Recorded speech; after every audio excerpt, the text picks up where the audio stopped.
3 months ago, I was riding high on life. I was the host of a moderately successful TV show. Well, not like the real host. Like I sat on the side of the desk and I would play clips of people slipping on banana peels and you know, it would get laughter, I think. Like, it's hard to know, they were at home, but my vibe was like 30 to 40% of the people that watched the show liked me, and I was told that's pretty good. But things can change dramatically in life, which is why I put this cinematic music underneath what I'm saying right now to really highlight that point. The show ended, and without a national platform, I was lost. I felt useless. I felt like everyone else. I sought counsel from my friends and family. They couldn't help. No one was able to rid me of the pain that was lingering deep inside every morning when I woke up. Then I remembered a piece of advice my grandfather, Stan Taunton, once gave me. When times get tough, the tough often start their own talk show podcast. He was right. Of course he was right. I had no choice. This is what I was meant to do. I called in favors. I sent messages. It turns out it was so easy to start a podcast. I can't stress how easy it is to start a podcast. Google it. It's like crazy. So, welcome to season 1 of The Track, a new talk show and podcast where I, Sam Taunton, meet up with a guest and I track what they've been up to, and I will ask to see their bank account at one point. That they don't know that yet, but that's what I'm going to do. So, let's start season 1. And this guy is awesome. He's a comedy hero of mine, and he's also the first person that texted me back when I asked him to be on the show. That's the kind of guy he is. Desperate. He's not desperate. He's the best. He doesn't need an introduction. He's very famous. Please welcome my friend, my hero, and one of the weirdest people I know, the wonderful Dave Hughes.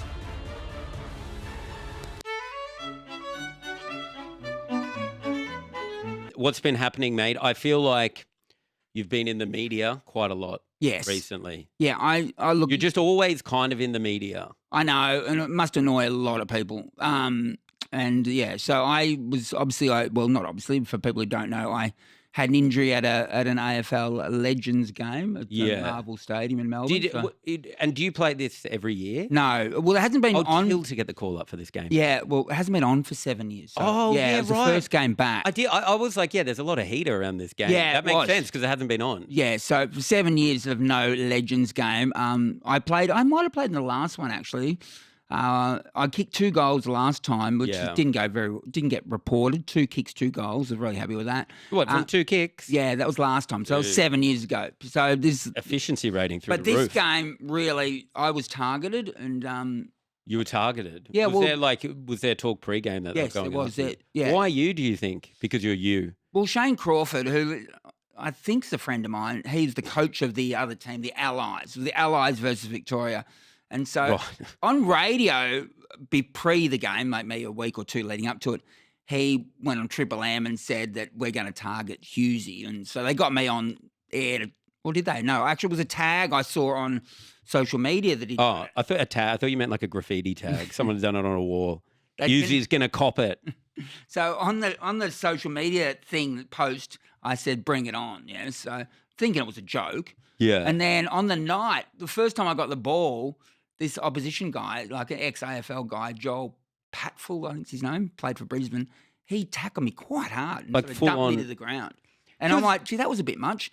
And from then on, just every time I got the ball or got near the ball, I got slammed. So there's no I would have thought there would have been like some kind of vibe of like, we don't go that hard, especially on a guy who never played at the highest level. Well, and he's maybe a few years older. I don't want to throw age things around. I was the oldest person on the field. And they went for the oldest person. Well, yeah, and I looked at the footage which went to air of Shane Crawford, the coach of the Allies, in his pre-game speech in the rooms. He had one name on the whiteboard and say, I don't care. He actually said, I don't care about anyone else. Just make sure Dave Hughes never puts his hand up to play this game again. Really? And I watched that footage from ICU. So yeah. Yeah, no, that's cute. That's nice. That's when it would have felt the nicest. The doctor's like, what happened? You're like, have a look at this footage. I think that'll explain it. I thought the Allies were supposed to be the good guys as well. You know what I mean? Like, it's a real kind of Allies versus Victoria. Yeah, like Victoria is some kind of evil some empire. sort of Death Star. Yeah, right. Kind of Second World War. Yeah, Allies right. versus, so you're right. The Allies just all the underfoot or the people who are the oppressed. The oppressed. Of joining up forces to beat the. But was that the tackle that did it? Or then didn't, what's his name, Dan Does Footy, that guy, didn't he then knee you or something? No, well, look, that tackle didn't actually hurt that much. He softened it a bit when he slung me to the ground, so he could have really hurt me. But it was pretty fine. After you. That was the first tackle. The one that really hurt was the next time I got near the ball. I went for a chest mark. Luke Hodge, AFL legend, kicked it from, he was the captain of the... Yeah, great player, by the way. Yeah, great player. A personal friend. He started... There's a lot of friends out there that trying to bring you down. What does that say about your friendships? I've been in the media a lot, and a lot of these guys started on my radio show, me and Kate's radio. But so even worse, you kind of have given them a foot up. Yeah, Shane Crawford's media career started on our radio show. And he's done very well in the media, by the way. He has. And Luke Hodge has also done really well, and his media career started in our radio show. But Hodge was on my team. He kicked the ball to me. 30,000 people can make a massive noise. Yeah, how did that would have been exciting. It was so 30,000. Because, I'm a clown and they saw the ball coming towards me. The roar was just enormous, and I thought I'll take a chest mark because I had to run a long way to get to the ball, and I thought a chest mark's safer. Of course, yeah. But the ball bounced off my chest like it bounced off Ben Hunt's chest in that grand final for the Broncos that they lost. Yeah. So it was a similar vibe to that. Really? And then I heard 30,000 people just laugh. But this is the problem. Really loudly. It would have hurt me. Yeah, dude, but that is the issue because, like you said, you're a clown, right? But you still have feelings. You still want the feeling of 30,000 people cheering for you, and you take a mark and kick a goal. But the crowd are like, "Who cares? Yeah, I know. He's a clown." And the other players, who apparently are your close personal friends, they're like, "Who cares? Let's hurt the guy. It doesn't matter. He's a clown." Well, you know what? So the ball bounced off my chest. Yeah. And then I thought, I've got to make up for this because everyone's laughing at me. So I went hard to get the ball on the ground. But then a guy called Andrew Embley, who I'd had dinner with the night before. Of course. I mean, it sounds like you were really tight with all these people there. You probably knew all 30,000 in the crowd as well that were laughing at you. But he won the Norm Smith medal in 2006. Do you know what? You know that he's the best on ground in the grand final of the No, AFL. he didn't. Didn't Cousins? No, Judd won in 2000. No, Judd won in 2005. In 2006 when the Eagles won. Oh, that's West right. Coast Judd. Eagles. Yeah, Judd won in a losing team. He won a losing team. Right. Yep. Great grand final, though, by the way. Yeah, they were both great grand finals. Swans. Yeah, you're a Swans man, I know that. Yeah. So both those grand finals were amazing. So anyway, Embley won 2006. So anyway, I'm on the ground trying to get the ball. I'm right down low. He stayed upright, and his hip, it smashed into my chest region. And I know on the vision it looks innocuous and it looks like I'm made of paper. Yeah. All right, I get that. But you weren't there. You weren't. I wasn't there. There's a photo that you see the actual impact of his chest on his hip on my chest. Yeah. And that's what did the damage. That's what broke. That was it, was it? That's what broke my ribs. And it looks like I couldn't nothing. breathe after that, but I kept out there. Wow. Why, do you think? Because I wanted to play and I wanted to kick a goal. So I stayed on the field. But do you think this is it's like, and you've done Taskmaster, right? Yeah. So it's the competitiveness versus the clown nature. Yeah. It's like, how do you balance the two? Because you're like, I want to stay out there and fight for it. Like you're Adam Goodes in the 2012 grand final. But it's like, you don't need to. You're the clown. I know, but the clown wanted to kick a goal. The clown deserves to kick a goal. I agree. So the clown stayed at home. But it's like, what's it for? Do you know, when you're out running and you're like, I've got a grit and a bit of determination. It's like, we're not Ned Brockman. Like, what the fuck are we doing? I don't know, mate. It's just in me. So we got to halftime and I was sore in the rooms. I'm I'm really sore. And you're cooling down. Did they I'm put you on the bike? Down. I'm like, and I joked actually. You can see the footage of me going. The coach of the Victoria said, "How are you, Hughesy?" in front of everyone, and I said, "I'm okay." But why didn't anyone fly the flag for me? Why didn't people start a brawl after I got bumped? You know? Oh, they didn't come to your aid. Flag, oh, dude. The flag flied because you're not the. It's like in footy, if they go after the captain or something, or the inspirational leader, they've got their back. But if you've got a clown on your team, it's like, we've got a clown for a different reason. He's like a distraction. He's a diversion. It's like the fucking guy that runs out in front of the bulls. Yeah, you're right. The race, when the bull, you're that guy. So it's like their job is to cop the hit. You're right. So, anyway, I copped the hit. At halftime, I swear to God, I was looking for the green whistle. You know that? Oh, yeah, you'd love the green whistle. It's heroin in a highlighter. Yeah. I know that. But they wouldn't give it to You're a sober guy. They can't give that Well, to they you. said you can have the green whistle, but you can't play after the green whistle. The Okay. green whistle's like on the way to hospital. Dude. It's not on the way to But it'd play still in be the worth second it. half. From what I've heard of the green whistle, I love the green whistle. you've had the green I've only had it once. Did they give it to you in the end?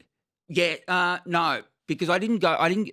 You were after too strong for your own good. I went back on after half time. I said, "What have you got then?" If I can't have the green, so they gave me 3 Panadols. What? I said, "All right, They gave you I'll 3 3 Panadols." You had And then- bleeding. Weren't you bleeding internally? I was. I didn't know that at the time, so I went back on. And that's when they said go in the centre. And I'm like, oh, sure. I'll go in the ball. Clearance. Well, I thought I'll Why be a clearance not? player. Clearance Hodgie will machine. get the ball out and I'll be on just Oh, you're going to be an handball to outside me. player. That's what I thought I was going to be. And then they said, 3 broken ribs. we need a ruckman. And I'm like, Yeah, that's bad. then they pointed to me. I did not want to be the ruckman. It's because your son's 6'7". They're like, he's got it in him. I've got to believe. So then they said, you're doing the ruck. And I'm like, all right. And then I'm carrying on like I'm, I'm Brody Grundy or someone. Yeah.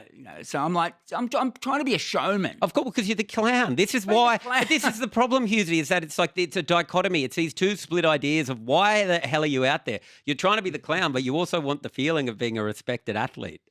And so If the clown goes in the ruck, the clown should only be clown. You should get on your knees and try to do the ruck on your knees. Well, look, but I also wanted to get the tap, but I thought it was going to be like a basketball tip off. You know what I mean? Where it's little did I realise that Dan Gorringe, the internet guy, who is 7 foot tall, and he's also, we shouldn't He's just call him an massive. internet guy. He's was a legit footy player who played for 2 clubs, right? He played probably 40 games in the AFL, maybe more. I don't know. Maybe more. I don't know how many. Yeah, well, look, I don't want to. I don't know how many he played. Yeah. Dan Gorringe, how many did he play in the AFL? Harry, you might know that actually. How many did Harry, he play? come on, Yeah. find out. So, but I didn't know he had ulterior motives when his motives was to destroy me. Well, they all did. It sounded like they had a meeting in their fucking war bunker, and your face was circled. So I went up to do the tap, and then he didn't even look at the ball, apparently. He just went straight through me. You know what? And I ended up on the ground so sore. That was the sorest I've ever been in my entire life, lying on the ground.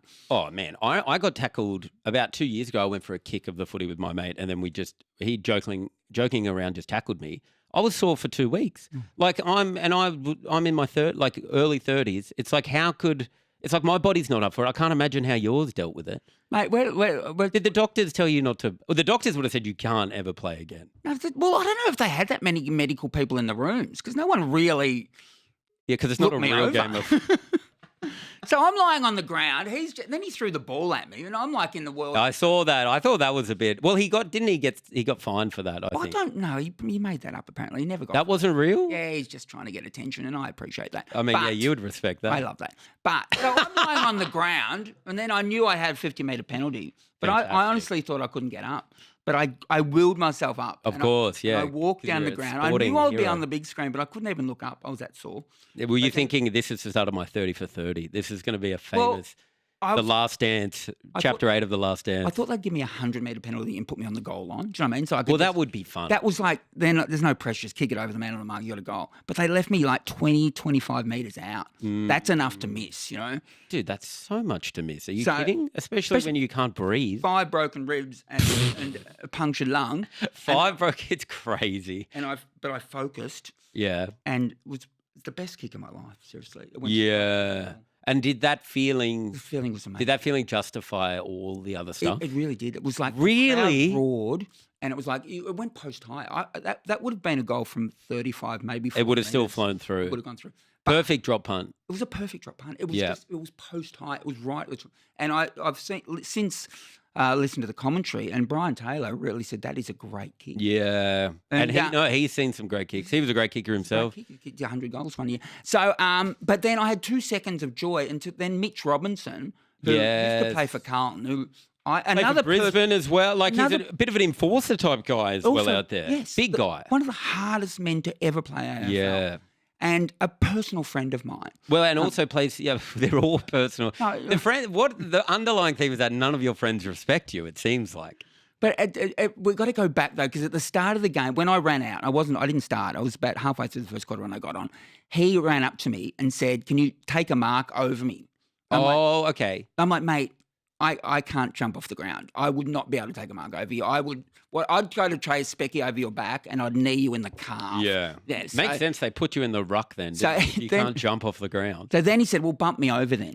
I said, that's okay, fine, I can bump you over. Yeah. And so I Can did. you though? So I did. Yeah. I actually got him a real good one and he wasn't ready for it. So you've created this whole situation. So when I'm lining up to kick that goal, when I'm in the world of pain after Dan Gorringe had smashed me, Mitch came up to me and said, I've got to get you back. I said, mate, no, not now. Mitch, I'm not feeling good. No, Mitch, I'm not. Please don't get me back. And you didn't. So you don't know you got 5 broken ribs. I know I don't feel got good. fluid on your lungs at this point. You just know you're like, I don't feel great. The 3 Panadols didn't help.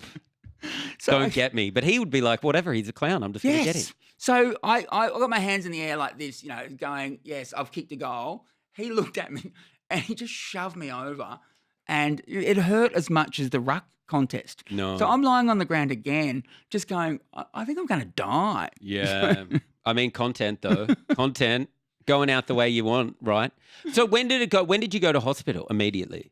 Oh, I jogged off the ground a bit after that second. Was that a hard jog? I just thought to myself, I think I have to get off this ground. I don't feel safe. Where was the determination? You don't feel safe.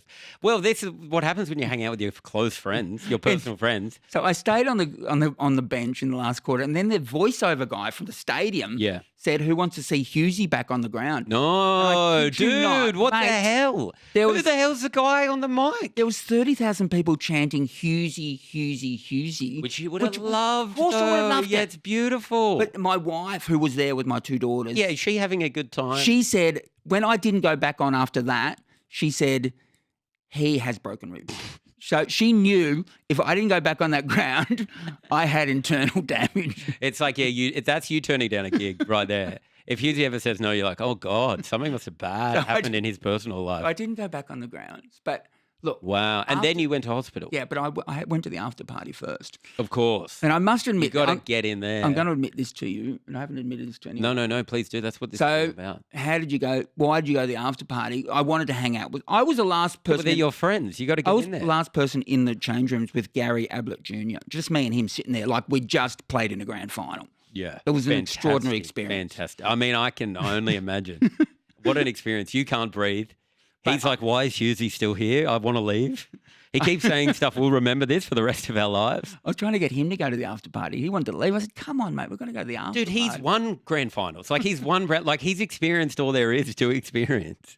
For you, it's the grand final. For him, it's like, oh, I'm just doing this thing. But I must admit, I did have a marijuana gummy. Did you? I'd forgotten that I'd had it. No, but you should, though. Like, I'm not a doctor, but that... After all you've been through, surely that would help. I think it helped me get through the after party. Yeah, of course, because you're high. I'm high. And I'm still sore, though, really sore. And Campbell Brown, Campbell Brown? I know Campbell Brown, yeah. Is he, can I have a guess? Is he another close personal friend of yours? Look, he gave me a lift from the Telstra Dome or whatever it's called now, Marvel Stadium. Yep. Not home. He could have given me a lift home, but he gave me a lift to Crown Casino where he was staying. Fantastic. So I had to get an Uber from there. Takes you to the casino. Get in there, you'll be right, Hughesy. And then you're like, it's hospital time. And the Uber went home, and I must admit, on the Uber drive, I was groaning in the back of the Uber, and I'm going to ruin your rating. I felt like the Uber guy was taking the bends a bit fast. You know? Okay, yeah. Like felt a bit fast. Yeah. Because everything was hurting whenever he turned a corner. Of course, yeah. But I went to bed. Wife was already asleep. I lay there, and then she said I was groaning a lot. So about 5 in the morning. Well, you just go. She said. And was she like, I know you're sore, but it's worth it because you kicked that goal. It sailed through from 25. She didn't care about the goal. She didn't even mention. I don't think she's mentioned. She hasn't mentioned the goal. Well, what the hell was it all for? I don't know. My daughters, they didn't mention it. Anyway, so at 5 o'clock in the morning, she said we need to call an ambulance. But I did not want an ambulance at 5 in the morning because they said Tim Watson on the bench said, "Do you want an ambulance?" during in that last quarter. Well, Tim Watson, can I say, he's a respectable guy. Like he's well put together. Of everyone in the AFL community, he's like if shit went, he's a legend, obviously. But like he's also like. You know, seems like he knows what's going on in the world. Yeah. If there was an apocalypse, you'd ask him what. So, I mean, I'm glad he was like, I think you're in trouble. Let's get you an ambulance. Everyone else is like, get him back on. Let's lay him out. So I didn't get an ambulance. So, and part of the reason I didn't get an ambulance is because during the season, the actual AFL season, a Carlton player had got an ambulance at halftime from a game from Marvel Stadium. Yeah.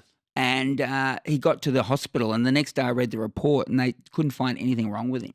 So I'm like, and I mocked him. Nothing wrong. Yeah, of course. Like, you've there's not that many ambulances in Victoria. Well, you've used one to go to hospital, and there's nothing wrong with it. Yeah, exactly. It's like, think about someone's died probably because of what's happened. So I thought, I can't be him. I can't. But you didn't think that there's going to be nothing. You've been I didn't groaning know. all night. I didn't know, mate. So I didn't know. So even from home, I didn't get an ambulance. My wife drove me to the hospital. But when we got there, when they did an X-ray, and the guy came back in a few minutes and said, "You've got 5 broken ribs and a punctured lung." For me, that's for you. Probably the best moment of my life. Because I knew then, because I'd had all the footage from the night before, and I thought a lot of people have probably watched it, and they've seen me groaning on the field, seen me in pain, but now this stamps it, this franks it. Yeah, so this is the moment. I'm like straight on my phone. Of course. Posted it. Mate, it's huge. I posted it. Front page of news.com immediately. I posted it on the way. I'm in the trolley, going to ICU. Yeah. And I'm doing a video. I've got 5 broken ribs. And I saw the video. I love the video. Mate, I double tapped it immediately. I started doing interviews straight away. So it was great for you. It was wonderful, honestly. And Channel 7 were coming in, and then the hospital came down, I thought, to thank me for all the publicity. And they said... They need the publicity, They said, you've got to stop doing interviews. You're in ICU. We don't do interviews in here. I'm like, why not? Yeah. Why wouldn't we do interviews in ICU? Well, because some people are about to die. Well, that's what they said. Other people What if you're doing your little Instagram, TikTok thing, and then there's a guy having his last breath behind you? That's what they said. Yeah. I can imagine that's why they said that. I'll focus on anyway. So I had to cancel Channel 7. That was disappointing. Yeah, that's devastating. But anyway. Because they're the big, in the footy world, you got to get, if you want to get Channel 7, the crossover market's huge. Well, it is, no doubt. The game aired on 9. No, 7. It was 7? Yeah, it used to be 9, but it's 7. Yeah, it was on 7. It rated... To that point, it was the highest. Apparently, I found this out later. It was the highest rating football game of the year. What? Yes. And you're the central storyline. Yeah, exactly. Yeah. We're 5 weeks later now. Yeah. And I'm still having trouble breathing. I'm not going to lie. But you did walk up the stairs here late, and you're like, yeah, it's not good. Mate, I've got to go. I've got some fluid on my lungs apparently, so I've got to go see. I wouldn't worry too much about that. Well, I haven't been, but then I had a scan the other day. There's too much fluid on your lungs. Yeah. You ever had fluid on your lungs? No, I don't know. No, I haven't had fluid on my lungs. But I don't know how you get fluid on your, obviously, I had a serious injuries. Yeah, so that are kind of consistent with maybe serious trauma to the body, car accidents, people falling off buildings, that kind of thing. Yeah, falling onto your ribs. So anyway, but it was all worth it, you think? Oh, definitely. There's no doubt it's worth it. You're doing stand-up about it? I am. Will you do a show? It'll be a big part of your show? Right now, because so many people ask me about it. I've never had, you know how I've loved attention my whole life. You know that. I haven't noticed, but... No, I watched that Australian Story of yours and I thought, God, he's just a quiet man that keeps to himself.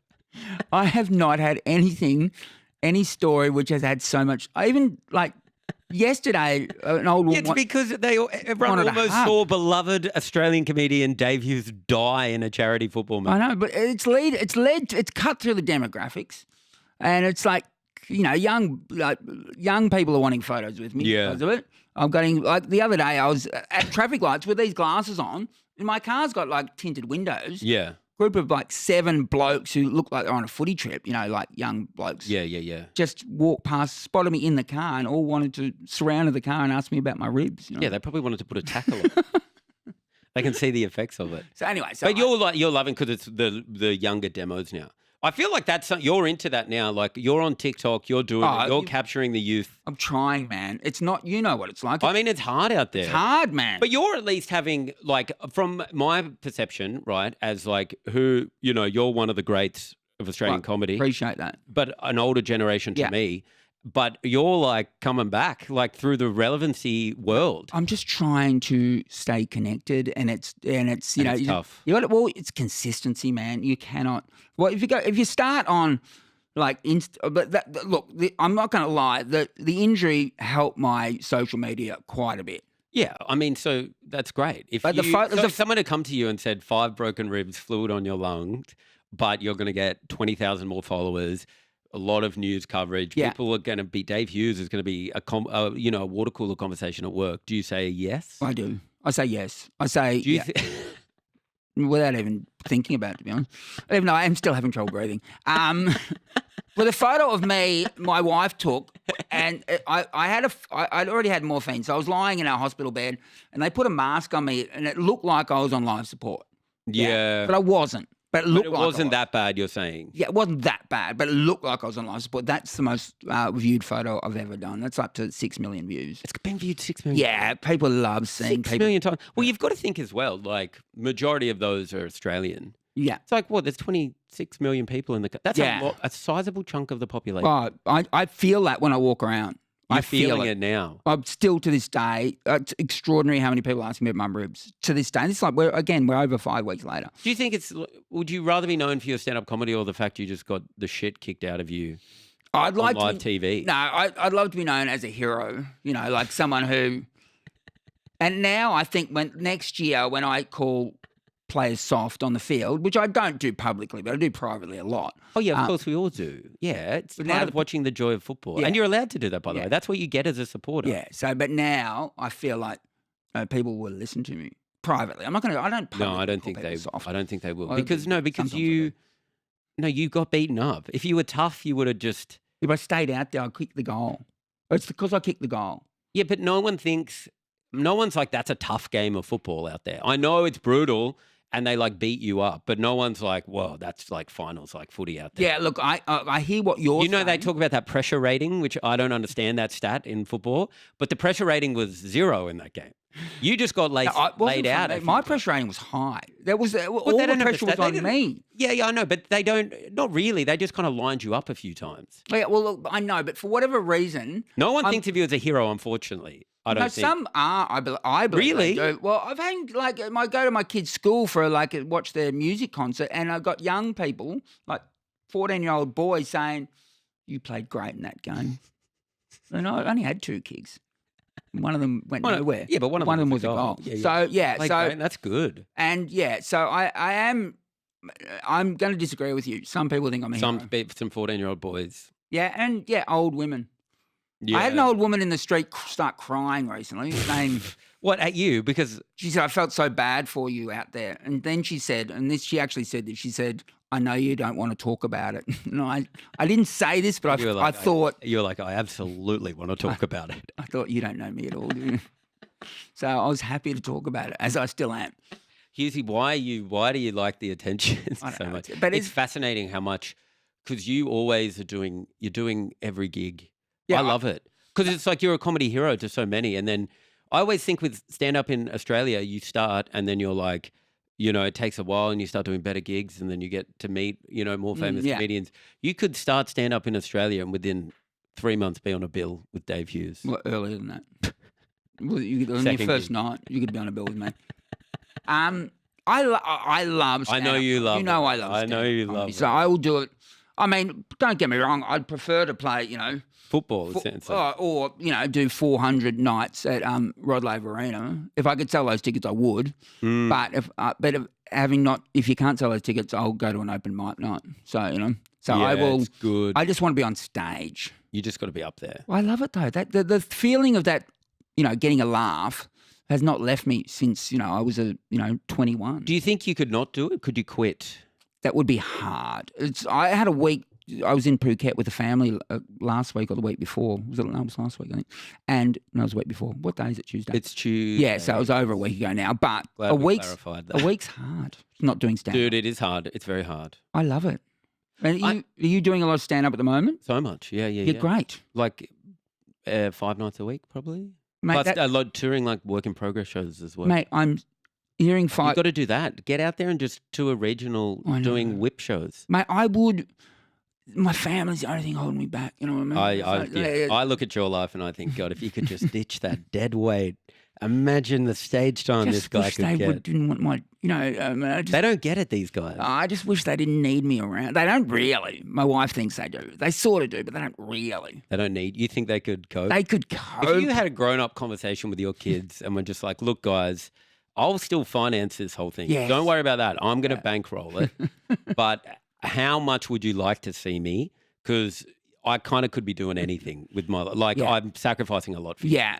I think they would be, especially if I offered them money up front. I think you could just put them on a retainer. I could just say, this is like a sign-on agreement for this agreement. Absolutely. That you're going to see me 3 days a year. 3 days. Okay, I was going to say 1 day a week, but 3 days a year is insane. Or maybe 1 day a month. 1 day a month. 12 days a year. Yeah, that's fine. You pop in, you do a Sunday, you have lunch, you catch up. Give me the highlights of what they've been up to. You see where the investment's going. How did February go? Yeah. Good stuff, guys. We'll see you again in March. Fantastic. You're back out there on the road. Goldstein told me you want to do Kill Tony. Is this true? I'd love to do Kill Tony. What, the 1 minute? You can't do the 1 minute. You're too successful to do the 1 minute. Yeah, but you know what I've discovered in my life, and this is for everyone to listen to, there's nothing to lose. I am nothing. You are nothing. Everything is nothing. What about Harry? Harry's great. Don't get me wrong. Harry's doing a great job. He can work out the buttons, and I need that skill in my life. That. I want that skill to be able to work out the buttons. But you could do that. You can do it. I know, I've got to focus. You're something. I don't think we're nothing. Do you mean like it doesn't matter? There's no real consequences? Yeah. And this is honestly, and this is, I love this advice. This is great. I've had a lot of success in my life, relatively speaking. Some people would say I don't deserve any of it. And I would never say that. I know, but some people do say that. A guy that loves his family as much as you. But I did radio. I've done radio for like 20 years more, like relatively successul. Yeah. And very successful. Yeah, all right, thank you. And I did a radio show in Sydney and we got sacked. There's no doubt. We got sacked. But I remember that day. Sorry about that, mate. No, I don't get me wrong. I know that my failure creates joy in other people. I get that. Well, a lot of people, and I've got as their failure creates joy in me. I get that. So I'm not. I understand that. So, but guess what? What? Most liberating moment. When you got the flick of realizing after about 12 hours that nothing matters. It's just so. Yeah. Life just does truck along, doesn't it? Well, with the TV with project, yeah, exactly. It's like nothing does matter. You just then wake up and keep living your life. It doesn't matter. Again, I've been worrying about ratings for since I was started full-time media when I was like 30 years old. So like over 20 years, maybe 24 years of worrying about ratings. Yeah. Pointless. Who Except cares? For the Legends match, which apparently up until the grand final was the highest rated show on TV that year, football match-wise. But again, that's temporary. So if I cling to that, then that's going to hurt me. Because then what if next year I don't get injured, I get no attention? You're not playing next year. Oh, I'm thinking about it. Peptides, I hear. Have you heard about peptides? I've heard, yeah, mate. You've been on them? No, I haven't been on them. But wasn't this the Cronulla Sharks Essendon Bombers situation? Well, but Stephen Dank, was that his name? Well, I know, but I'm close not personal friend of yours. Asada's got no. I mean, Asada are not. They're not doing anything in the Legends match. They're not coming down getting urine after the games, are they? I would have thought. I don't know. You said it felt like a grand final with your Gary Ablett. Maybe if Carter pop up, maybe then it's. You know what? I think Andrew Embley, who I was with the night before, as I said, him and Chad Corns and Stevie J, Stephen Johnson, great player. Were on These are great names here. Yeah, they were on the piss. It's big time. Yeah, okay. I think they may have still been drunk at the Legends game. And you're saying what? So then they put your life in danger? I think I was playing against drunk people and with drunk people. When did you have the weed gummy though? Well, that was after. That was after. I would not have a weed gummy. I would not have a weed gummy during a game. Well, I don't do weed gummies if I've got to perform. I don't or do anything. You can't operate, can you?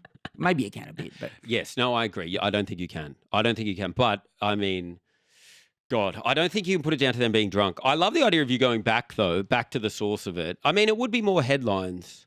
You like the idea because I don't know if this is a compliment, but. Actually, I think it is a compliment. You're like name recognition wise, you're up there for Australians.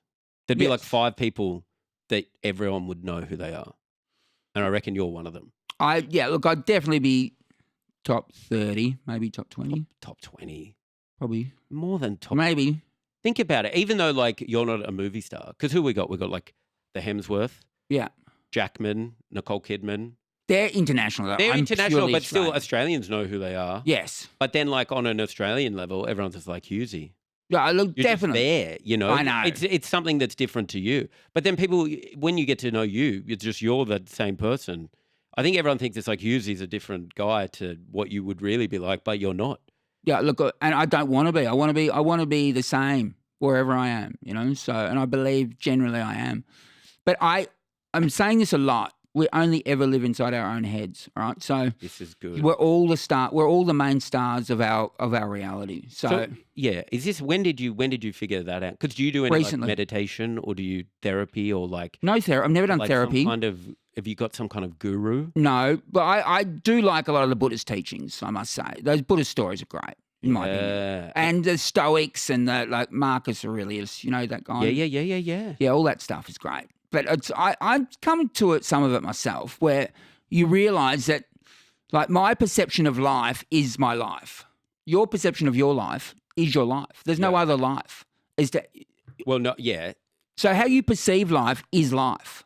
So you are actually, and I say this to my kids all the time, you are making every decision about your life. And external does not matter. It's you only live inside your head. Yeah, but you should still make some decisions with the consideration of other people's lives. Yeah, look, I agree with that, and I don't, do your best not to annoy or to harm people who don't deserve to be harmed, obviously. But, and this is, I've said this before, but it's just you. You create everything. I know, you're not wrong. I mean, it's true. It's what the stand-up comedy thing. You just get out there on a stage and look at your life now. You just did stand-up one day, and So, now you're in a change room with Gary Ablett. I know, God. And that's all from just doing stand-up. It is, It's very little from my football skill, although I did have some football skill as a young man. Yeah, you kicked that goal from. Brian Taylor said it was a good kick. I assume you had some pedigree. Mate, I kicked 15 goals straight in an under-18 game. 15 goals? Straight. No 15 points. goals, 0? 15-0. What? That was after playing the first half of the year at centre-half back and then saying to the coach, just give me one chance at full forward. I think I've got something. And he said, I don't think you have. I said, well, just give us the first half at full forward. And I think I had 8 goals at half-time. Was he like, I still think you got to go back? No. I played the second half of the year at full forward and won the league goal kicking. Is this why there's the mentality of the clown mindset, why it contradicts with this competitive edge that you have? Yeah. Last time I saw you, I think you came in to do the finale of the project. Yeah. And you had like 5 people around you and you were telling them that you ran like 4-minute 20 kilometers for a 5K run. Like there's some competitiveness. Absolutely. Well, I'm jealous of your golf game. So you were almost a professional golfer. Is that right? Or you were a professional golfer? No, I never turned pro, but I wanted to do that. I could have turned pro. What was your scratch? What is your handicap now? My handicap now is 2. So anyone? Well, I played off +2 when I was like 16. Anyone who's played golf is just so astounded by that. The fact that you can get to a scratch golf, so you can basically go around in par. Yes, is like a magic trick for most golfers who just cannot get the concept of how. But it's like consistently. A lot of, it's just a lot of work though. My entire childhood was golf. Yeah, I would up before school practice, hit golf balls after school. You got to though, mate. Well, I know that's the only way to do it. But football is a thing where you can only play once a week. When the game's on 22 times a year, golf, you're just always doing it. But you can still... So you can get better. But you can hold a football in your hand. As my son's a basketball, as I said, we've already said, he's almost... 7. I said, mate, you want to get good, you only get good if you practice on your own. If you just if you wait for group training and that's all you do, you're never going to get good. You have to have the desire to do it on your own. Yeah. And so I'm forcing him out in the back. We've got a basketball ring in the backyard. Oh, like Andre Agassi dad style thing. He's get on out his there and Xbox practice. in his room. Xbox. How good is he? Could he be good? At basketball? Yeah. I think he could be, but you've got to have the drive. And How old is he? What are we talking? 16. So yeah, but you hear like like some kids then just get the one once it clicks. But you got to realize they want to do it. Yeah, but you have to practice a lot. Like, if, for instance, tennis, Nick Kyrgios.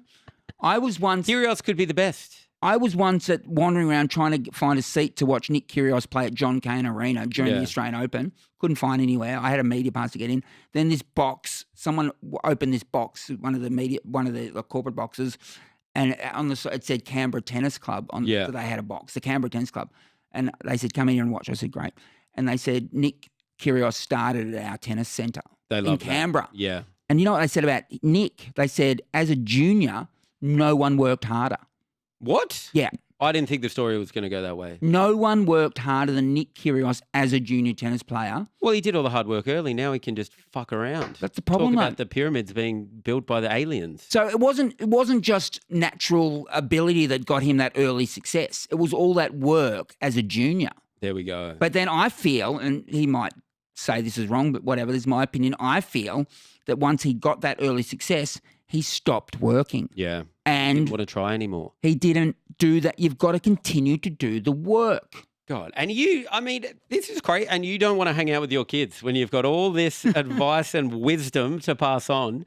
I agree. I couldn't agree more. You've got to keep doing it. I know that from golf and doing comedy as well. You just keep going on it. You've got to keep going, mate. That's what I tell Harry over here all the time. Harry listens, I think. All right. Can you, we wanted, Harry just did an air swing of golf, which I really enjoyed. It was more baseball. Can you show me some bank transactions? Yeah, sure. Whatever you've got, I would like to see. It could be, look, a lot of people around the country, I think, would dream of getting a peek inside Dave Hughes' bank account. Yeah, I can't show. It's like, have you bought?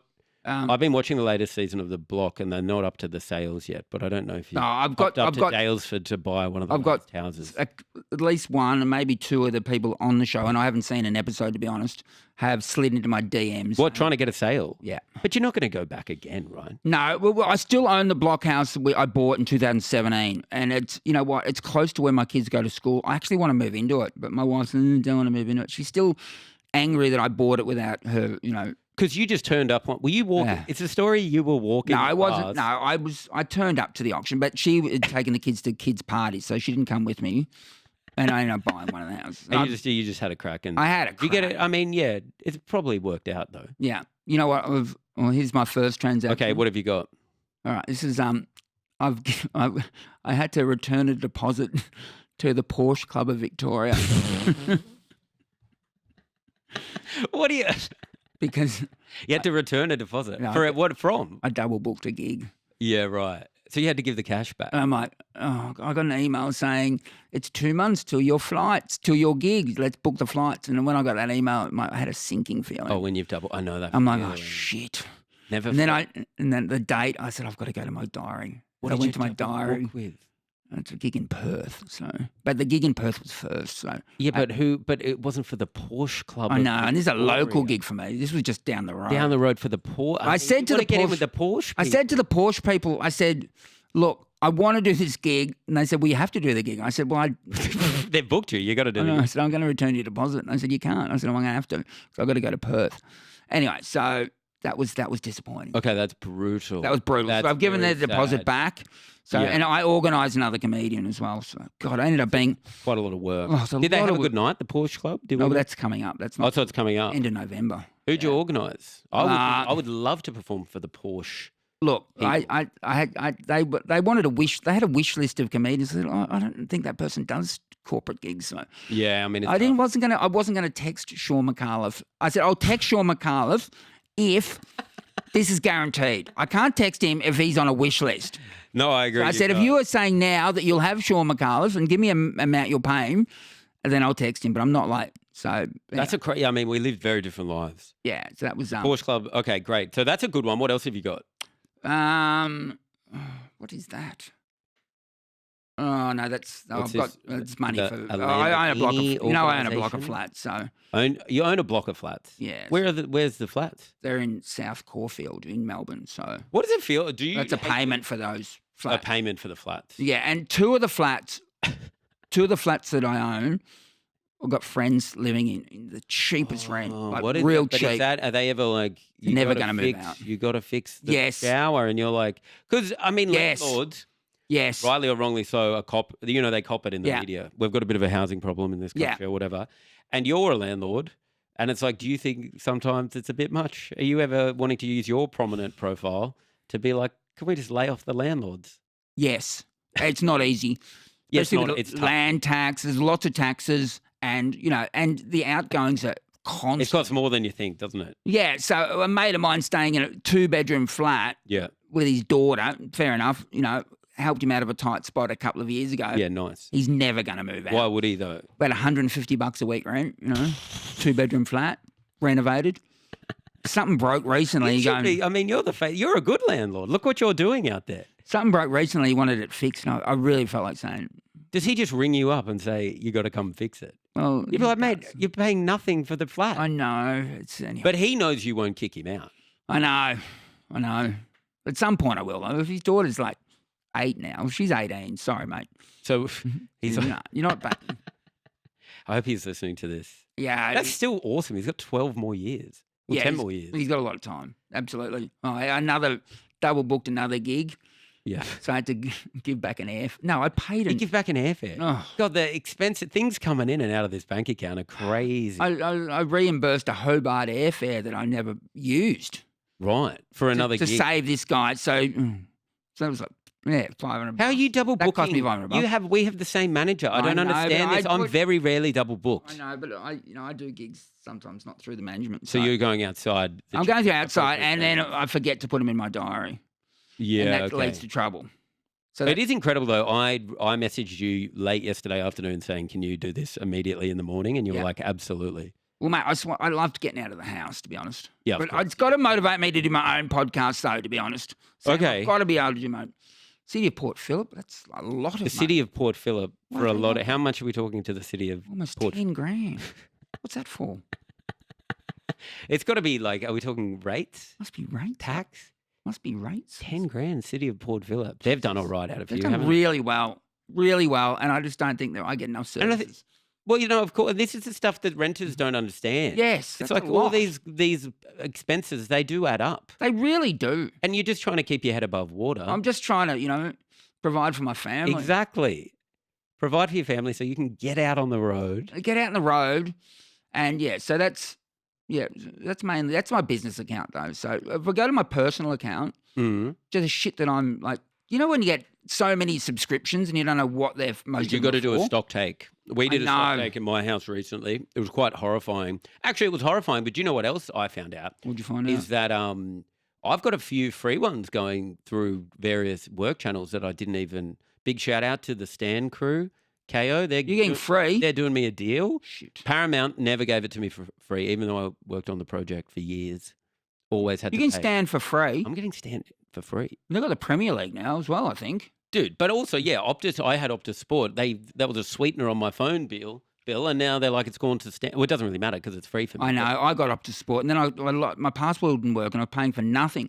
Yeah, my passport doesn't work either because of that. Bullshit. I can't use it to verify my. It's really. They leaked our identities, and it was and every time I log in, I'd have to find a new part. It was just a nightmare for Optus Sport. All right, so Tennis Australia, $68. Okay, I'm a member of the Melbourne Park. Oh, it's like the MCC.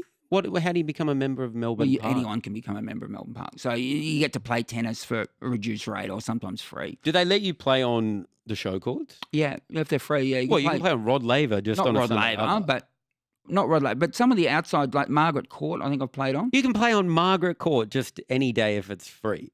I think so, yeah. That's unbelievable. Yeah, mate, I'd tell you, it's worth it. But I haven't played for 2 months because of my injuries. Of course. And I had a skin cancer taken on my back for the month before the Legends game. So I had $68. You already went in undercooked, it sounds like. I was completely undercooked. $68. It was my first exercise. That Legends game was my first exercise at all for a month. Perfect. Yeah, so Perfect. And I haven't exercised since. You're so brave. So $68 for Tennis Australia. That's coming out. It's an automatic drawing.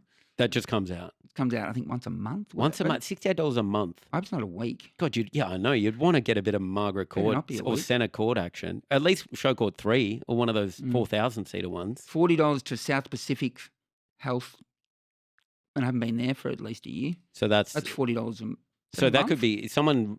I feel like there's quite a lot of outgoings in here. I'm seeing the need for you constantly to be working. A lot of expenses coming out of your bank account right now. It really is. Do you think? What is that stuff? I don't know what that is. Because you know how people skim cards, right? And then they just set up transactions for like smaller amounts. I've got to keep on top of this. You might need to do some stock taking here because if you don't know what this South Pacific is, this could be coming out regularly. That's coming. That's a week. That's a week. That's every week. They're taking $40 a week. Maybe is it some kind of health insurance? What the hell? No, it's a gym. which I just haven't been to Fantastic. for a long time. Now we're getting somewhere. I've been on and off that joint for years, though, because near where I live. And I remember once, years ago, they rang me. No, I rang them and said I want to cancel my membership. And they said, you got to come down to cancel it. They don't like it, do they? It's a crazy business. I never went down. Just stayed a member another 4 years. That's financially very irresponsible. No. I think that's fine. Telstra Services. And they would have been like, God damn it, he got us, didn't he? He didn't come down.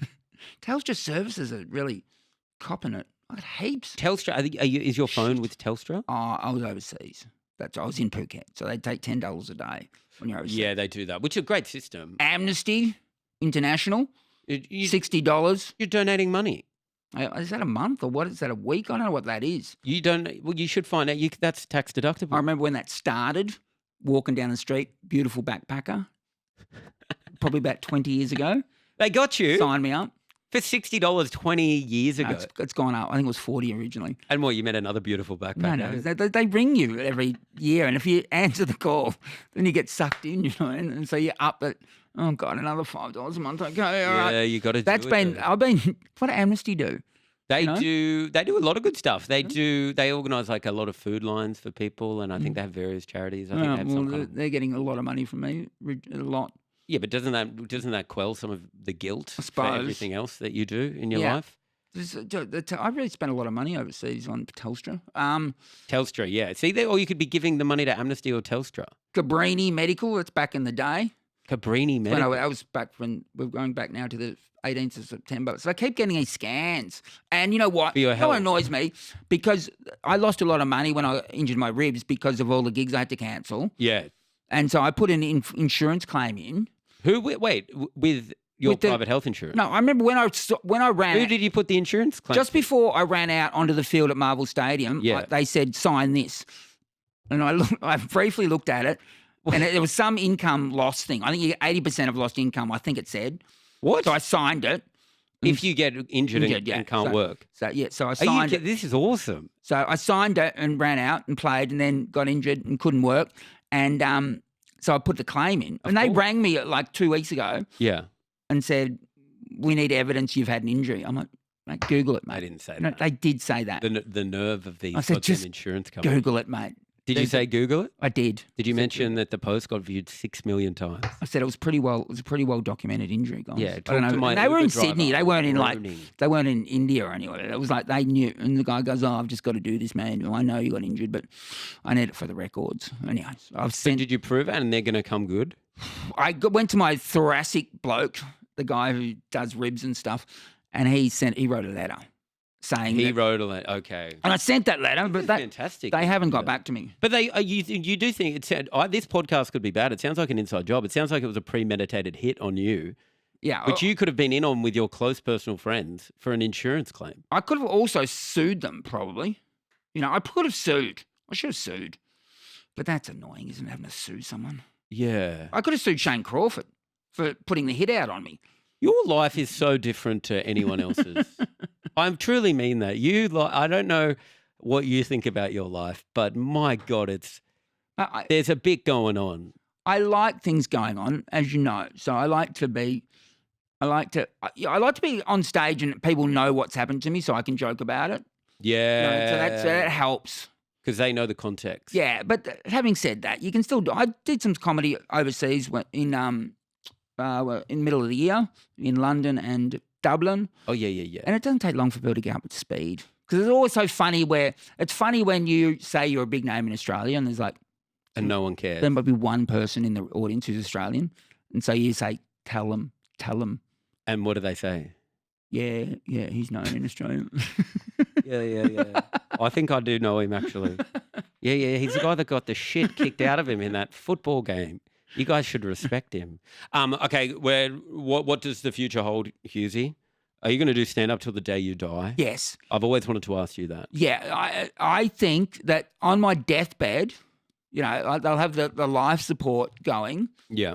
And I'll say, just unplug it. I need to charge my phone because I want to put an Insta reel out. Yeah, you're going to pop a little reel I've got out. a funny thing to say about dying. You're like, no, I've got this great crowd work clip from 3 months ago where this guy, I was talking about sex, and then it turned out he was sitting next to his sister, and it was like, I got to get that out. You know what? That reminds me of something that happened during the comedy festival this year in the Melbourne Comedy Festival, where there was 5 women in a line, like in the front row, 5, and they all appeared to be young and attractive, which is great. You just give them any money for charity. You're happy. Like, oh my God, you're beautiful. You're happy for that, and I imagine you would be as well. But and I'm sure it happens. But I said to who I thought was the youngest of them, because I wanted someone who was young. Yeah. Because the joke was, you'll still be alive when the Metro Tunnel in Melbourne finishes. Oh, yep. Maybe. If you're like 18. Yeah. And she said, I said, how old are you? Thinking she was going to say 19. Yeah. And she said, I think she said she was 49 or something like that. And I'm like, no, I want the truth here. This is just we're not doing jokes. Yeah, and then she said, "I'm not. Show. We are not joking. You better give me some fucking facts, lady." Okay. And she said, "I'm not lying." And then one of the other girls next to her said, "She's not lying. She's our mother." And she was the mother of the 4 other women. She'd sitting come there. out with them. She'd come down. And you thought she was the youngest? I thought she was the youngest. Did you say that to the? Yeah, and they all. It was funny, and they laughed, and they all laughed. But that clip ruined the bit, though, didn't it? It did, but it usurped the bit, without a doubt. It was the highlight of the night. Did you get that on camera? It was on camera, but I haven't gone back. I know, because I diarise every day, so I've got a journal. I'll journal about this as well. Cannot wait to.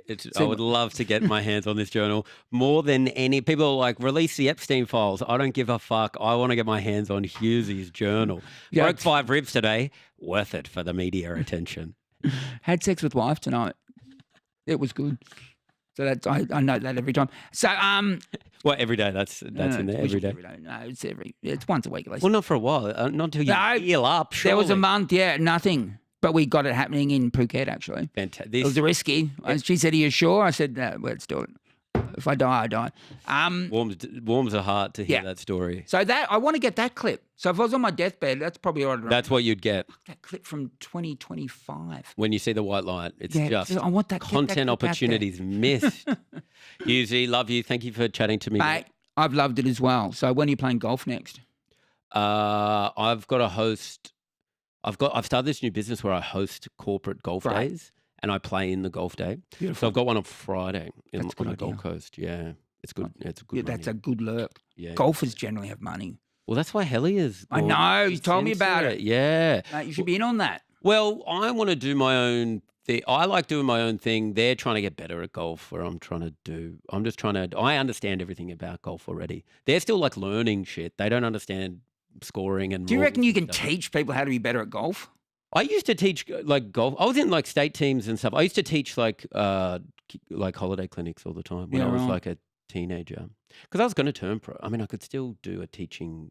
I could still do like a golf traineeship and be a club pro now if I wanted to. But it's like my life's gone in a different direction. My only regret is that I didn't do US college because we were looking at scholarships and then I ended up quitting around then. Because you wanted to focus on comedy, or was that no? I kind of just like crazy burnout. Yeah, right. And then one day I just quit. I was walking down the 10th hole at New Brighton Golf Club, playing pennants, Group 1 pennants in Sydney. I played for a big club in Sydney. Yeah. And I was losing, and I was like, "Fuck this! I'm done." I just didn't have any life balance, and it was really bad. How old were you? 19. Yeah, wow. It's a tricky time, 19. Yeah. You take life too seriously and you're just not. And I probably wasn't ever good enough to be good, you know? Who knew? You don't know, but I don't think I had it in me. Yeah, wow. But I liked the practice. And I've been practicing again over the last month. And it's kind of taking over my life a lot, like spending a lot of time on the practice range. Well, I think it's mentally really good for you. Anything like that where you stay in the moment, you got to stay in the moment, and a physical activity. Yeah, I think it's really good for your mental health. Well, I reckon it's the same reason why you like comedy that I like it, because it's like you actually get mindfulness when you're on the stage, because it's like the only thing you can think about. You just have to be present. That's golf. Golf is similar. Yeah, and like when you're having a show, when you're doing like an hour, and you're like sort of like self-commentating how it's all going and all the little moving parts. It's kind of like when you've got a good round going on a golf course or even a bad round or any round, and you're trying to like, you know, control the processes. The result is out of your control, but you're trying to do everything you can to make it go as well as it can. Yeah, to stay clear and stay focused. But it's like anything. You take all the little bits from other little bits. Yeah, anyway, well done on being great at golf. Dude, do you play? We should play. I do, but I'm frustratingly inconsistent.